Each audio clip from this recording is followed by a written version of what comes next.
મોટા મોટું જ્યોતિષ સાંભળજો. તમારી કુંડલીમાં ગમે તેવો યોગ સારો હોય કે ખરાબ હોય, પણ તમે સુખી થવાના કેમ ખબર પડે? તમારા ઘેરે મહેમાન આવતા ચાલુ થઈ જાય એટલે સમજી લેજો તમે સુખી થવાના છો.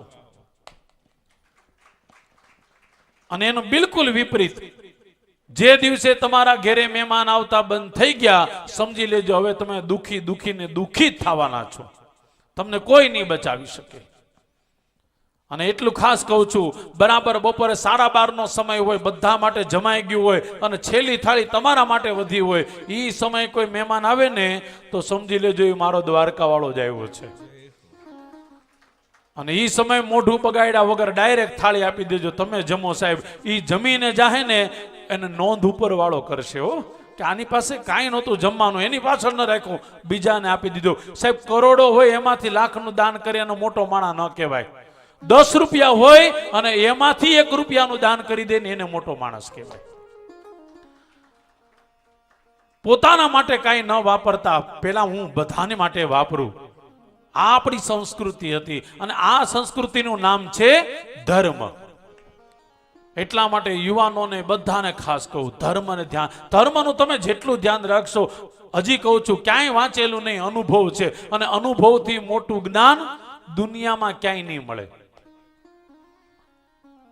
અનુભવ તમને ને મને શીખવાડે છે આમ જીવાય, આમ જીવાય, આમ જીવાય, પણ એ બધાની સાથે ધર્મ જરૂરી છે ને છે. પછી ધર્મ એટલે આપણે કેવલ ને કેવલ એટલું જ માને બેઠા કે હવેલીમાં જઈ ઠાકોરજીના દર્શન કરીએ, લાંબા થઈ જાય એટલે ધર્મ પૂરો.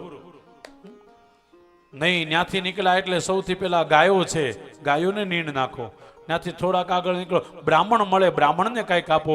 કોઈ નાનો માણસ હોય એને કંઈક આપો. કારણ કે ભગવાને આપણને જે દ્રવ્ય આપ્યું છે એ દ્રવ્યની શુદ્ધિ પણ જરૂરી છે. આનું નામ છે ધર્મ. આજે બોલો, તારા બર્થડેમાં વાત નવી નવી કેટલી નીકળી ગઈ.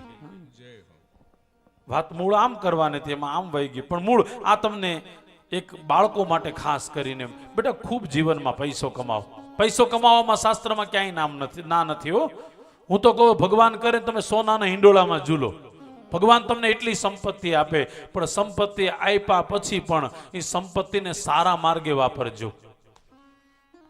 આપણા બુઝુર્ગોને એમ થવું જોઈએ કે નહીં મારા સંતાન, નિપુલભાઈ હું કોઈના વખાણ ન કરું, પણ તમે આ કથા કરો ને અહીંથી આ લોકો બહુ રાજી થતા, આ માડી બહુ રાજી થતી હોય કે હાથ દી સુધી મને આ ક્યાં મળે. અને હું તો કહું એને તમે મુક્તિ આપી દીધી જીવતા જીવત. યસ સાહેબ, આ હું મારા હૃદયની વાત કરું છે. અને જો 2-4 વડીલો આમ બેઠા એક ધારા બેસીને કથા સાંભળતા હોય, એના જીવનના 7 દિવસ આ બહુ મોટું કામ કરે છે. એને ઉપર જવા માટેનું આમ બહુ મોટું બળ આપે છે કે હવે ઉપર જાય ને ત્યારે ભગવાનને કે મારા છોકરાએ કરી હતી હો, અને મેં સાંભળી હતી. હા, એટલે મને તો તારા ધામમાં જ લઈ જાજે.